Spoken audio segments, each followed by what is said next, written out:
আসসালামু আলাইকুম। এই ভিডিওতে আমরা শেপ টুল নিয়ে কথা বলবো। তো শুরুতে আমরা একটা ব্ল্যাঙ্ক স্লাইড নেই, তারপর আমরা ফার্স্টে ইনসার্ট ট্যাবে যাব। ইনসার্ট ট্যাব শেপস, তো শেপসে চাপ দিলে আমাদের অনেকগুলো শেপসের অপশন চলে আসবে।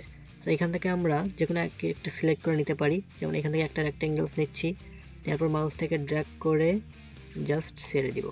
সো আমাদের শেপ চলে এসেছে। এখান থেকে আমরা এটাকে এইভাবে ছোট বড় করতে পারি, এভাবে ছোট বড় করতে পারি।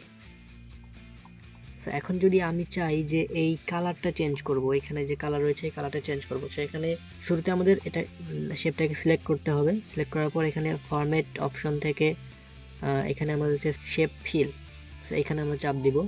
চাপ দিয়ে এখান থেকে আমরা এই কালার চেঞ্জ করতে পারি।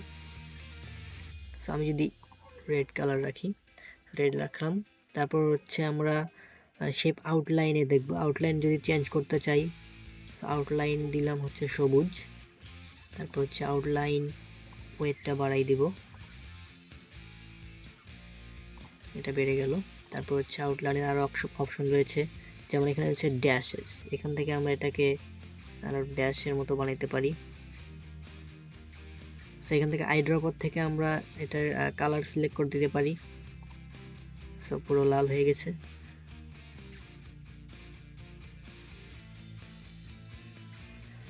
তাছাড়া আমরা মাউসের রাইট বাটনে চাপ দিলে কিন্তু আমাদের এরকম পুরো অপশনটাই শো করবে। এখানে শেপ ফিল অপশনে চাপ দিলে আমাদের ওই অপশনগুলোই শো করবে, আগের অপশনগুলোই।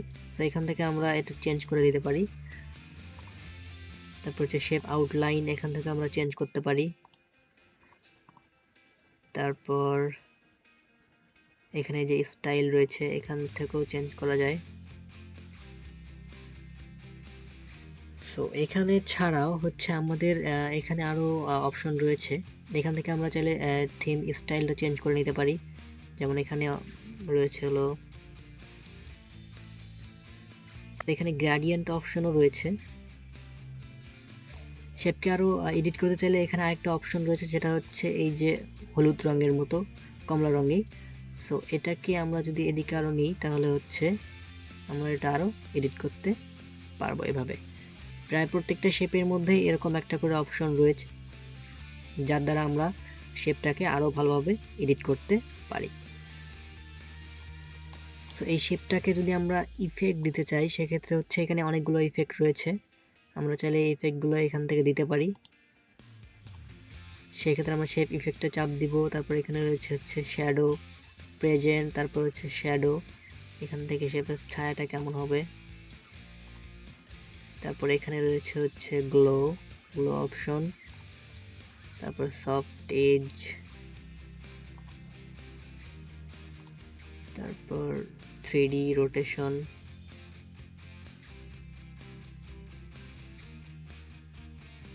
শেপকে আরও যদি আমরা এডিট করতে চাই সেক্ষেত্রে হচ্ছে এই ফরম্যাট শেপ সিলেক্ট করে এখানে যে ফরম্যাট অপশনের নিচে একটা অ্যারো চিহ্নের মতো রয়েছে, এখানে চাপ দিলে আমাদের এখানে এডিট অপশন অনেকগুলো চলে আসবে। তো এখান থেকে আমরা যে ফিল অপশনে যাব, ফিল থেকে হচ্ছে এখানে ফার্স্ট অফ অল রয়েছে হচ্ছে নো ফিল। নো ফিল মানে হচ্ছে এখানে কোনো ব্যাকগ্রাউন্ড থাকবে না,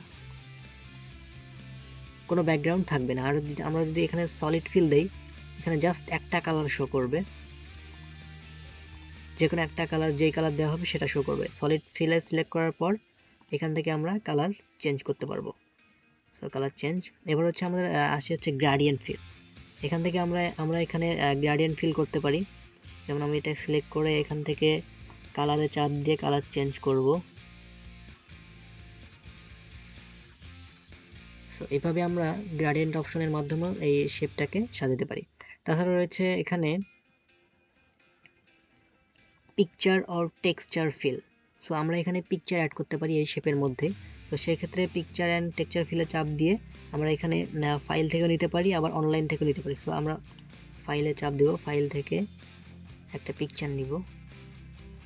সো এই পিকচারটা নিলাম। তারপর চাইলে আমরা এখান থেকে ট্রান্সপারেন্সি কমাইতেও পারি এবং বাড়িয়ে দিতে পারি। সো আমাদের শেপ থেকে পিকচারটা কত দূরে থাকবে এবং কত দূর কাছে থাকবে এরকম এটা বোঝাবে। লেফট সাইড অথবা রাইট সাইড থেকে। তারপর হচ্ছে টপে কত দূর থাকবে, কত দূর কত দূরে থাকবে সেটা বোঝাচ্ছে। বটম, এভাবে আমরা এটা করতে পারি। এছাড়া রয়েছে হচ্ছে প্যাটার্ন ফিল, শেপকে বিভিন্ন প্যাটার্ন দিতে পারি।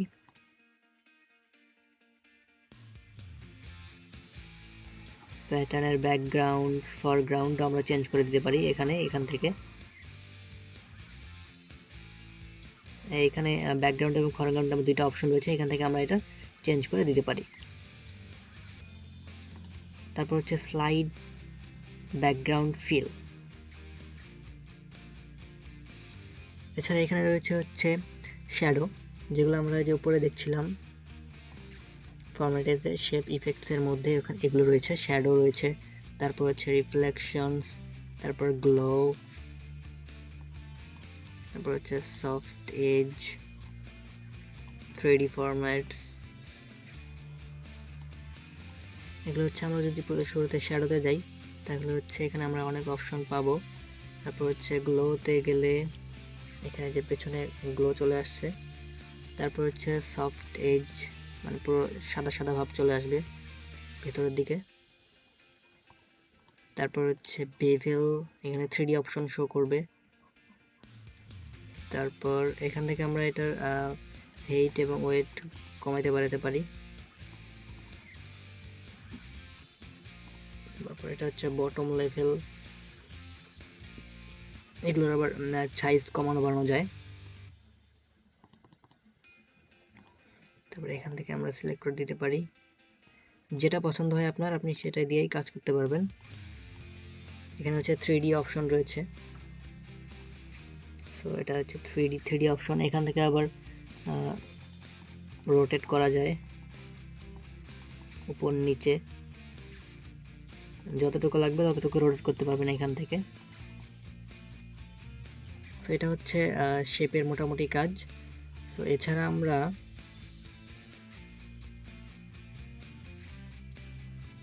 তাছাড়া এই শেপগুলোকে আমরা আরও বিভিন্নভাবে এডিট করতে পারি। সো এডিট করার ক্ষেত্রে ফার্স্ট অফ অল আমাদের হচ্ছে শেপটাকে সিলেক্ট করতে হবে। সিলেক্ট করার পর হচ্ছে ফরম্যাটে চাপ দিব।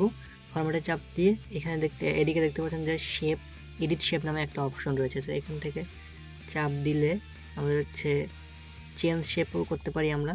যখন আমাদের শেপটা পছন্দ হবে না সেক্ষেত্রে আমরা সরাসরি এখান থেকে শেপটাকে রিপ্লেস করে দিতে পারি। সো এটা নিলে আমাদের এটা চলে আসছে, ওটার পরিবর্তে এটা চলে আসবে। এটা হচ্ছে রিপ্লেস করার ক্ষেত্রে। এডিট শেপ, এডিট, তারপর হচ্ছে এডিট পয়েন্টস। এখানে চাপ দিলে হচ্ছে আমাদের এডিট পয়েন্টস চলে আসবে। এখান থেকে আমরা শেপগুলোকে এডিট করতে পারি, এইদিকে এইদিকে এদিকে এদিকে, যেদিকে ইচ্ছা আমরা এটাকে নিয়ে যেতে পারি। এই সম্পর্কে পরবর্তীতে আরেকটি ভিডিও থাকবে। সো আপনারা এই পুরো শেপগুলো একটা একটা করে দেখে নেবেন, অন্ততপক্ষে একবার হলেও সবগুলো শেপ কীভাবে কী করা যায়, এডিট করা যায়, সবগুলো সম্পর্কে একটু জেনে নেবেন। এডিটিংয়ের দক্ষতা আরও বৃদ্ধি পাবে এবং কোন শেপ কীভাবে কাজ করে সেটা জানতে পারবেন। সো আমরা এইটা নেই, সো এটাকে আমরা এদিকে দিতে পারি, আবার এটাকে বাড়িয়ে দিতে পারি এইভাবে।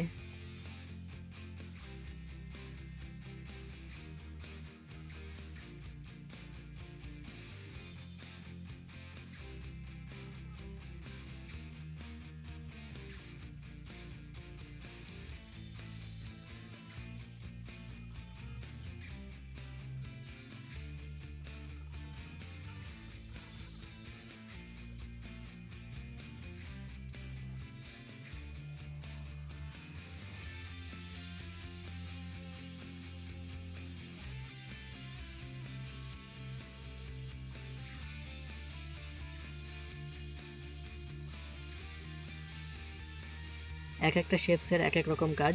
সো আপনারা অবসর সময়ে এই শেপসগুলো অন্তত একবার হলেও এক্সপ্লোর করে দেখবেন কতটুকু পর্যন্ত এডিট করা যায়।